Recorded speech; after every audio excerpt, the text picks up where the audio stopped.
Okay, let's try this one more time. All right. Welcome back to the college sports postgame coverage. Chris Becker, joined here by Ryan Breeden. Oklahoma State's men's basketball team with a big win, 21 points, 81-60 over Iowa State in Ames. You know, the game a year ago, or a little over a year ago, back in March. It's the final game that Oklahoma State played before, COVID-19 shut down. Got back into it again today against Iowa State, and they won both of them.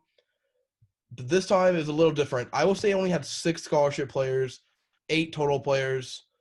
Ryan, how much does that hurt Iowa State? Obviously, it hurt a lot, but that's difficult. That's difficult to do in any situation. You I have think, players.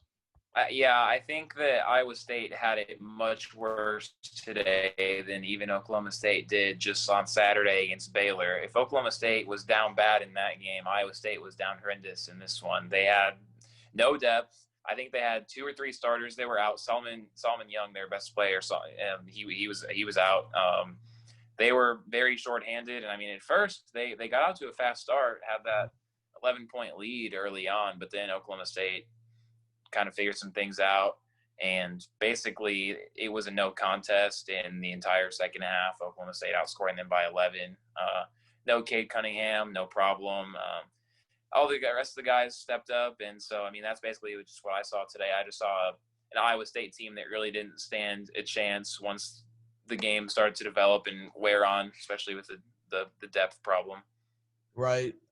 Yeah. Like you said, it took Oklahoma State a little bit to kind of settle into their own a little bit, but once they got going, it was over from there. Iowa State jumped up to the 13-2 lead in the first half, and then Oklahoma State didn't take a lead until the 8-minute mark of the first half, and then they didn't trail the rest of the game. Yeah. Iowa State didn't score a field goal in the last 5 minutes of the first half, and then that seemed like the story of the whole game. Every time I looked down at the stat broadcast website, it was an Iowa State scoring drought. So they kind of scored their points in bunches, but when they weren't scoring, it went on for a while. So to talk about just something really briefly with what Oklahoma State was able to do successfully today. I mean, if you look at there's 2 guys I want to highlight. You've got M.A. Moncrief and you've got Rondell Walker. Those 2 guys had incredible games today. M.A. had 22 points, 12 rebounds, so another double-double. That's back-to-back games for him. And then Rondell, he had career high in points with 20, and he also had a career high in steals with 3. And, I mean, those 2 guys were excellent from the very beginning, and M.A. is showing how he could be in the future. He could be one of the premier big men in the Big 12. Right. Yeah. The announcer on ESPN2 kept referring to M.A. as a future salty Big 12 player. Mm-hmm. I don't want to talk about that, but M.A. Rondell had 20 of the Oklahoma State's 22 bench points. Yeah, I mean, Bernard Kruger had the other 2. Rondell, what can you say? I mean, he was just fantastic today. I mean, he showed no rust at all. I mean, this was his first game since the Kansas game back over 14 days ago now, I believe. And so he came back. He showed no rust at all. I mean, I think when you saw people really weren't worried about this game coming into it with Iowa State having – I don't think Iowa State now is 0-6 in conference play, but especially after Iowa State announced on their Twitter page like 2 hours before the game that they were without 8 of their players, then it was really like, okay, this is probably going to be ugly. And I mean, that it wasn't like that for the first 8-10 minutes-ish, but for the last 30, it was most certainly exactly that. There is one thing, though, I wanted to ask you about, Chris. One thing that was ugly for the Cowboys that they need to kind of get under control, and I mean, it'll probably help once Cade comes back, but is the turnovers. They had a season high in 22 today, I believe, and that's not something that's going to be able to fly down the stretch. Isn't that right, Chris? Yeah, they had 24 turnovers, which is just awful. I mean, you can't – if you're playing a team like Baylor or a team like Kansas again or Texas Tech or any of these teams, any of these top 15 teams in the Big 12, even OU, you're not going to get away with that. So I think they kind of talked about it at the post-game press conference how sometimes they were trying to play their whole goal was to play fast and play smart, and they play smart some, but be playing slow at the time, and then be playing fast, but then give up the ball. So if you can combine those 2 and play fast and smart at the same time, they can compete with any team in the Big 12, like we saw Saturday against Baylor. But when you're loose with the ball like you were today, 24 turnovers, and I think a lot of that had to do with them knowing in their head how shorthanded Iowa State was. So they're just trying to they're trying to play, too aggressively and just trying to get that lead up too quickly instead of kind of letting the game flow and, let the lead build itself. They're trying to build a lead. So, But yeah, I think this. I don't think it's a big red flag by any means. It's no, just something that definitely needs, to be limited. OSU's averaging a little over 14 and a half turnovers a game. So, that's turnovers have to be fixed, but it's also, this is a team full of freshmen. So at the end of the day, exactly. it'll kind of fix itself as the season goes along. Biggest thing, honestly, and this is the last thing that I wanted to touch on. The biggest thing, honestly, that I've seen as somewhat of a red flag is just the performance and unaggressiveness, I guess I should say, of Isaac Likely the last two games. I feel like Coach Boynton has stressed so much how he cannot be fifth or sixth on the team in shot attempts. And for about a week and a half to 2 week stretch of, I think, 3 or 4 games, he really did step it up, and he was probably second, maybe even first on the team in shot attempts. And now the last 2 games against Baylor, he went 1 for 8 from the field, finished with, I want to say, 9 points.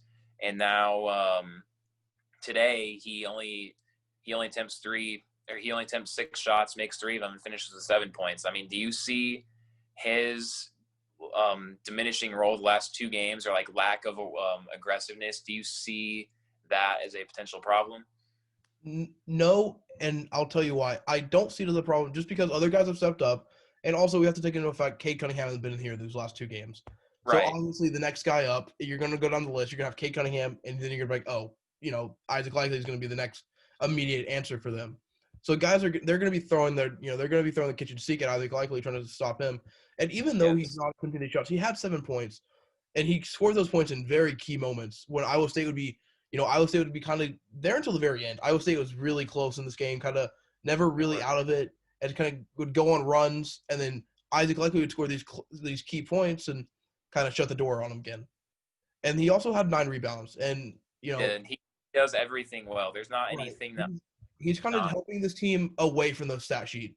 He's Mhm. he's spreading the floor. He's taking one of the better defenders with him, and leaving other guys open to do the scoring. So he's kind of like he's making his impact known without making his impact known, if that makes sense. Yes. So you think that's something that basically he's just going to keep doing what he's doing with stuff that's not seen on the stat sheet like he always does. But then once Cade's able to come back, you'll see his shot attempts and his offensive production go up again because the other teams are going to have to put more attention on Cade again.